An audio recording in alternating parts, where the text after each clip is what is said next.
ಈ ಕವನದ ಹೆಸರು ಶ್ರೀ ಭೀಮನ ಅಮಾವಾಸ್ಯೆ. ಇದನ್ನು ಬರೆದವರು ವೆಂಕಟರತ್ನ ಅರಟಿ ಅನಿಲ್ ಕುಮಾರ್. ಬಕಾಸುರನನ್ನು ಕೊಂದು ಜನರನ್ನು ರಕ್ಷಿಸಿದ ಬಲಶಾಲಿ ಭೀಮನ ದಿನವೇ.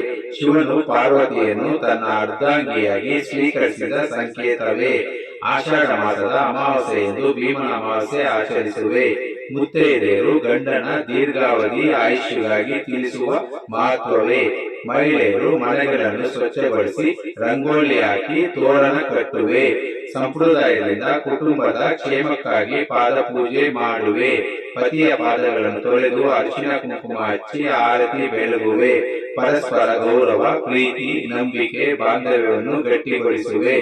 ಕುಟುಂಬದ ಸುಖ ಶಾಂತಿ, ಆಯುಷ್, ಆರೋಗ್ಯಕ್ಕಾಗಿ ಪೂಜಿಸುವೆ. ಒಬ್ಬರಿಗೊಬ್ಬರು ಜೊತೆಯಾಗಿ ಜೀವನವ ಸಾಗಿಸುವ ಸಂಬಂಧವೇ. ದೀಪದ ಬೆಳಕಿನಂತೆ ದಾಂಪತ್ಯದಲ್ಲಿ ಬೆಳಗಲಿ ಸಂತೋಷವೇ. ಮನದ ಕತ್ತಲು ದೂರವಾಗಿ ನೆಮ್ಮದಿ ನೆಲೆಸಲು ಹಾರೈಸುವೆ.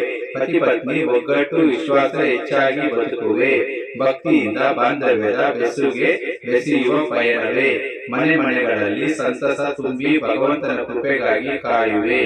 ಭೀಮನ ಅಮಾವಾಸ್ಯೆಯ ಆರ್ಥಿಕ ಶುಭಾಶಯಗಳು ತಿಳಿಸುವೆ.